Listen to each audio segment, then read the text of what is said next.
Hi everybody, welcome back to the channel. I'm Brad Lone Wolf, and a couple of weeks ago you might have seen a video I put up where a group of us went up into the woods and started playing with them. Well, not playing, but started using different firelighting tools.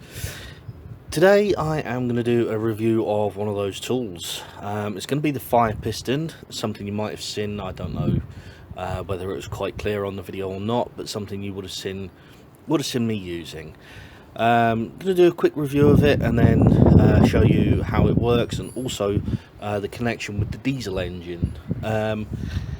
Now, I will say right now that the weather is pretty bad. We are experiencing one of our seemingly weekly storms at the moment, so if the camera cuts and you suddenly see me indoors, it'll be because it's absolutely started hammering it down with rain. Not that it affects the piston, but obviously it will affect the filming, so bear that in mind. And if anything changes, there's also somebody with a chainsaw out there. I don't know if you can hear that. So if the camera suddenly swaps and I'm inside, that's the main reason. Okay, so first of all, I got this off of Amazon. It's fairly cheap. It was about £18. It's well constructed, and it comes in its own little box. I'll get onto that in a minute. The reason I've left it in the box as it is because the box and the instructions, they're quite clearly written with somebody, or quite clearly written by somebody who has whose English is most definitely their second language, in that they are easy to follow, but occasionally there are a few words that will throw you out, and I'll show you that on the metal box in the inside when we come to do that. Essential, like, I'll read this off the box. Essential conditions to succeed: well sealed fire piston, rapid speed to reach the ignition point, a good condition and right amount of dry char cloth. And what dry char cloth is, I'll come on to in a minute. Also says a true ancient technology tool. Now, I'm not going to say that that's false or that's wrong. I'm just a little bit skeptical, and again I'll come on to why a little bit later on in the video. So, and then the instructions on the back. I'm not going to go through the instructions, but the same there, that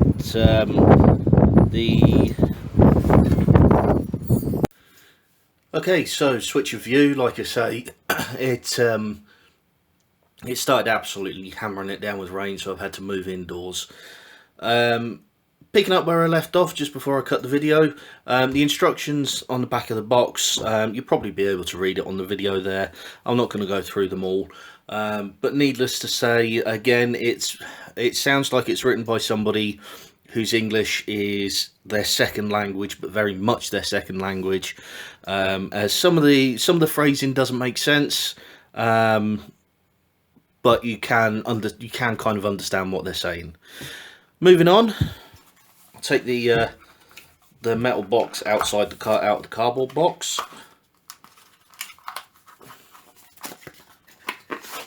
Okay, and once again, this is the box that the actual fire piston comes in. Now, there is a reason for this metal box, and again, I'll go on to it later on in the video when I talk about char cloth. But as you can see, again, there's more instructions on there. Char cloth should be dry for the fire piston.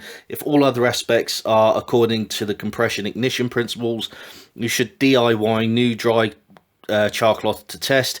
This tin box is used for char cloth making. It doesn't matter even if it is a little bent after transportation.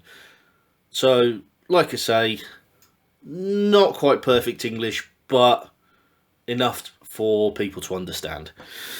Inside the box then, you get a box, a little instruction sheet, just there. Again, pause the video if you want to use it, if you want to read it, and on the back as well. You get the fire piston itself, a bag of jute, or jute, however you want to pronounce it. There is in there also as well a little pot of lubrication, and I'll come on to that again in a minute because I found something that actually works a little bit better. Some prepared dry char cloth, piece of cord for a lanyard, spare O-rings, and then this in the bottom, that is extra cloth. I'm not quite sure what it's made from, but it's extra cloth to create char cloth. You don't need to use it. You can actually use anything that's 100% cotton for char cloth, but I'll do another video on making char cloth later on. I have used the tin for something else, which I won't be doing a video on, but that's the bottom of the tin. So this is the fire piston itself. It's made out of steel and brass. It's actually quite heavy for the size of it. This end comes off, twists off, and there is a reason for that. Reason being is this is 100% sealed on the inside. So now that I've done that, if I try and pull the piston, out, you can see it creates a vacuum. Do that again. You can see that there's a vacuum created that actually pulls the piston back in. Okay. And if you pull it too far, obviously the piston itself comes out. Now then, the reason that this end here can unscrew is if you do what I've just done and you try putting the piston back in after you've created your fire. Because of the vacuum, the piston itself will keep pushing out. So what you have to do is unscrew the bottom only slightly. The piston then pushes in. You then screw it back up and put the piston away. So that's why that is there. If I take the bottom all the way off, you can actually see one of the O-rings there. And there's two on the end of the fire piston there.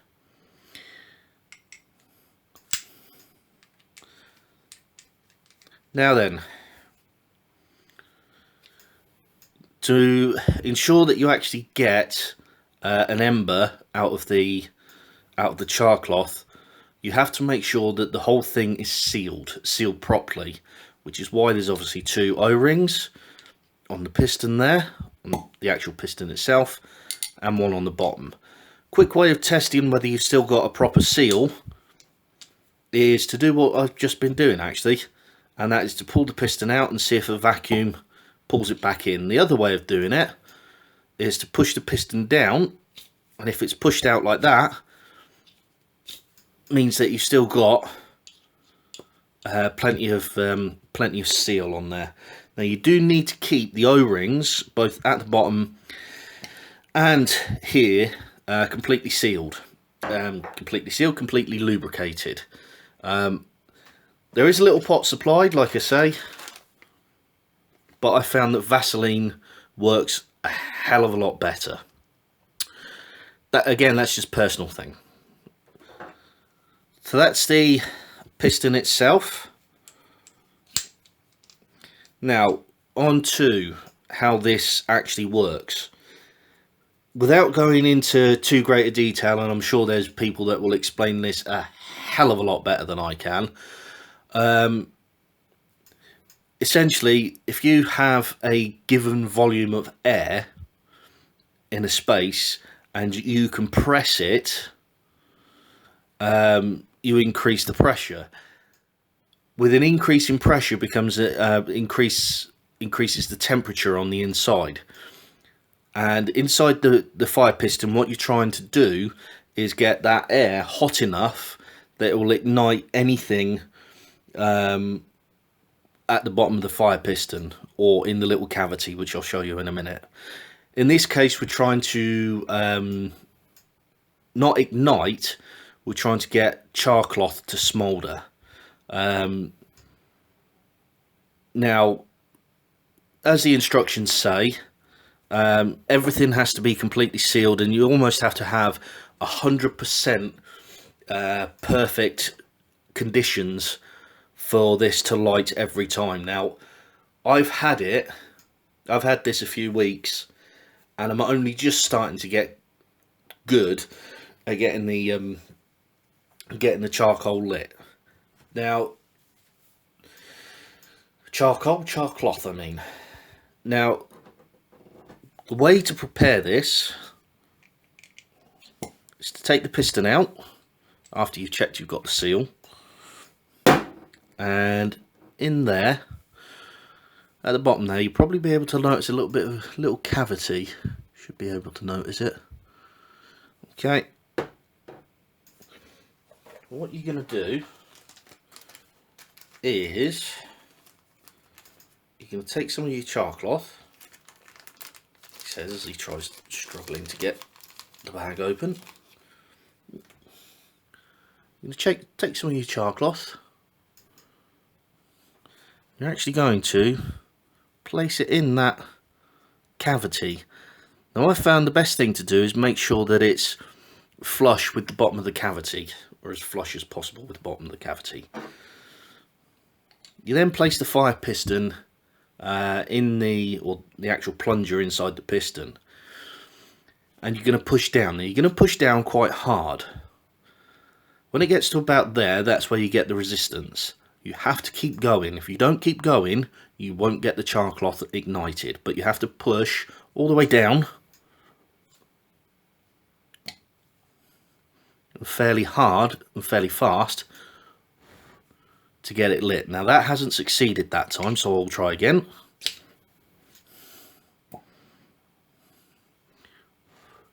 You may need to do it 2 or 3 times just to raise the temperature of the air on the inside.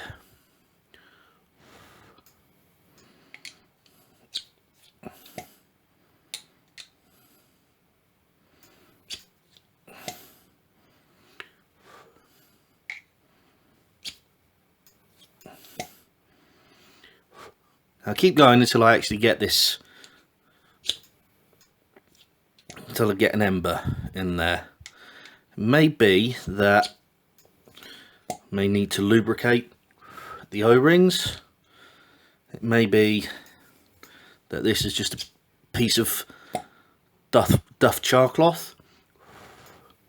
It may also be that I'm not quite pushing hard enough. Let's try a different angle.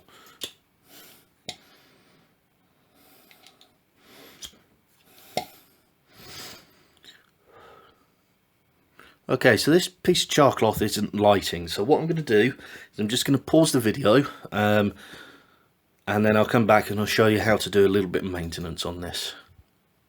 Right, so I've got some basic petroleum jelly here, or Vaseline as it's also known. What I'm going to do is I'm going to take some of the Vaseline, just smear it over the O-rings there. Obviously, I put a little bit too much on there, so I'm going to clear the piston off itself, and just in the cavity there. So there's still lubrication on the O-rings, as you can probably see, but I have cleared most of the Vaseline off of the fire piston. Put that to one side. And we're going to retry the char cloth. So, once again, goes in there, in the little cavity. Take my fingers off.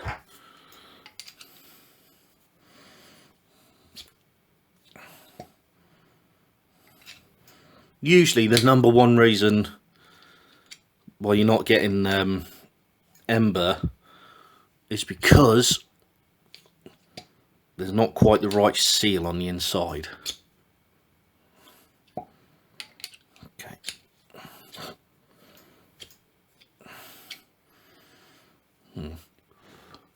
Okay, so it looks like this bit of char cloth doesn't want to play, which is a fair one, I suppose. So what I'm going to do is just going to take another piece of char cloth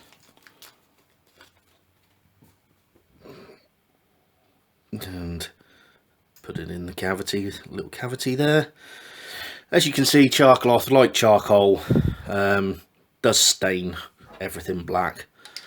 Let's try again.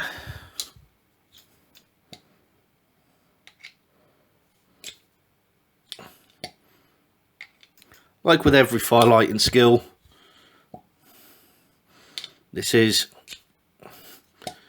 very much a skill. There we go. Hopefully you can see the ember there. It's not much of one, but if you can get it working once,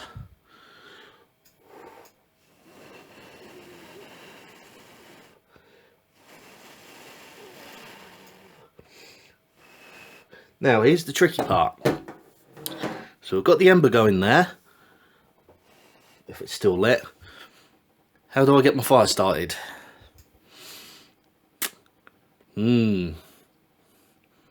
See, this is where a knife comes in handy, because now this ember's probably going to have gone out by the time I prise it out, but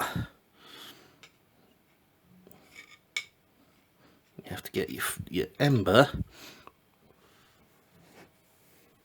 You have to get your ember out of the fire piston somehow.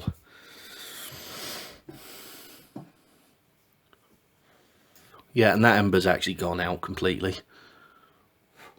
which isn't a surprise. So I'll do that again,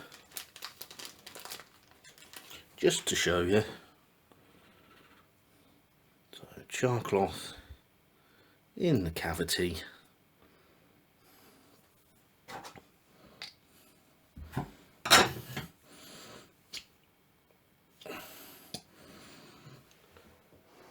Nope.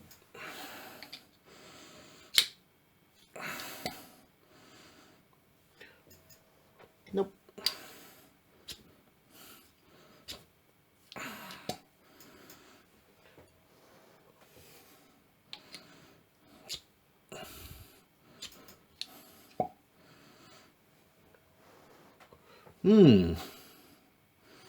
Now, why is this piece of char cloth not lighting? Honestly, I don't know.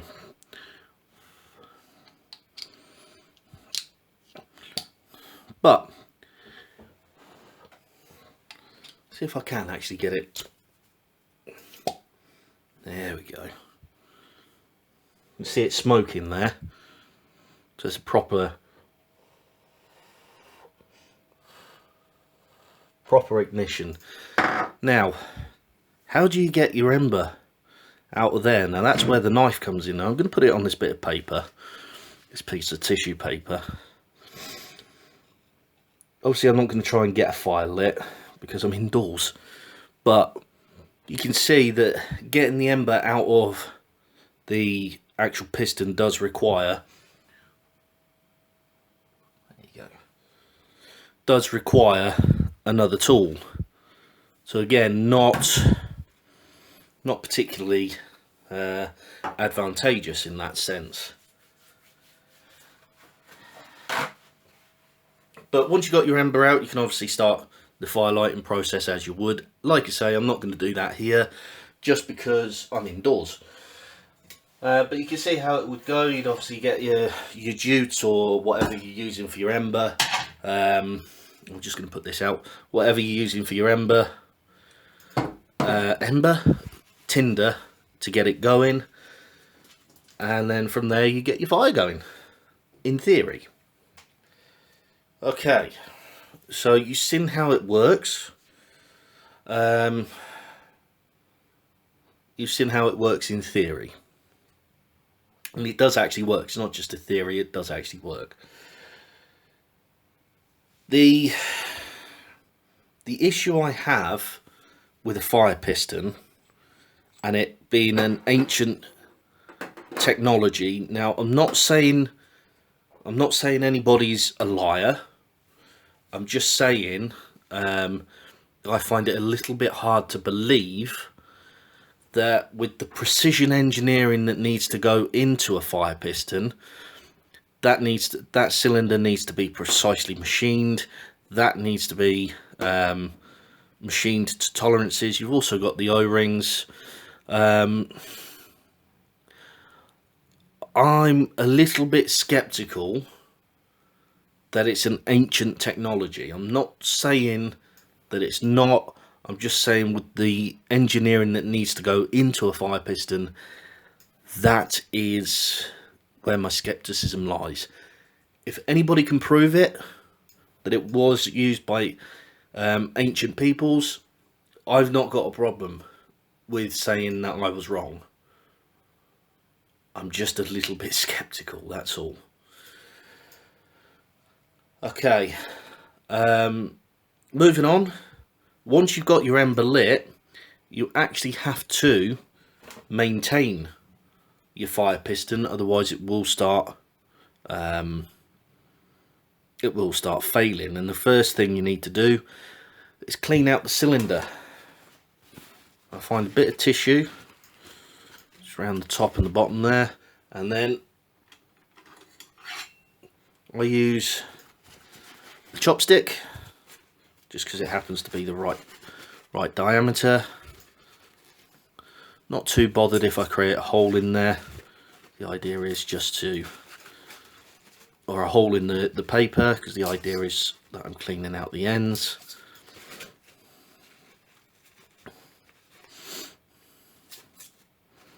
You can obviously use like a scrub brush or something like that, bottle brush, but the idea is to clean as much out of the inside as you possibly can, like so. And then moving on to the piston, it's the plunger. Why do I keep calling it a piston? Plunger. Make sure that's all nice and clean, ready for the next time. And then just clean the bottom of the piston itself as well. And then I'm going to put it all back together.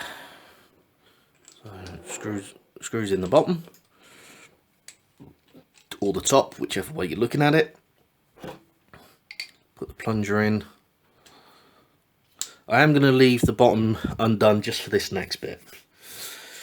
Okay, so I did say that the fire piston is essentially a model of the diesel engine. Now, for people who are engineers or people who know how engines work, this is basically Engineer 101. So inside the diesel engine, you've got a very similar setup to this, or inside the diesel piston, you've got a very similar setup to this. I'll do it that way because I'm right-handed. So if you can imagine that as the diesel piston goes down, diesel is squirted in to the bottom here. That then goes up, and under the principles we've talked about, compression ignition principles, which, like I say, I'm not an expert, but it's basically as given volume of air inside sealed container, the pressure increases, the temperature increases, gets to a point where the diesel goes bang, and then forces the piston back down, not out, and then up again. And then that gets rid of the fumes. It's essentially how a diesel engine works, which is exactly how this fire piston works. Okay. In terms of char cloth, as I say, is exactly the same as charcoal, except you use cloth instead of wood. Does need to be 100% cotton, or, well, yeah, cotton's the best thing actually, or the easiest thing to get hold of, should I say. As I say, at some point I will make a video on how to create char cloth, so stick around for that one. So that is basically, essentially, the fire piston and how a fire piston works. Pros of a fire piston, the fire piston in itself is weatherproof. Obviously, I've had to move indoors just because of the heavy rainstorm, which would affect the filming. Another pro is once you get the technique right and once you understand where the problems can lie, it's fairly easy to keep it going, fairly easy to maintain. On the downside, there's a lot of maintenance involved in it, not just in getting your ember, but actually in maintaining the thing itself. You have to keep the cylinder clean, the inside of the cylinder clean as best you can. You have to keep the O-rings lubricated. Like I say, I use Vaseline, although they do include some lubrication in this. You also have O-rings. Another thing that makes me question the validity of ancient firelighting method. Now, you've got a spare set of O-rings there to obviously keep everything, or keep the whole cylinder sealed. But what do you do once you run out of O-rings? Your fire piston's basically knackered. So, bearing all that in mind, would I recommend a fire piston? Yes, but not if you're actually going to rely on it 100%, mainly because of the maintenance side of it. So, I'm not saying you shouldn't buy one, but just be aware of the maintenance side of things. So, with that in mind, I'm going to sign off now. So, thank you very much for watching, and I shall catch you next time. Bye for now.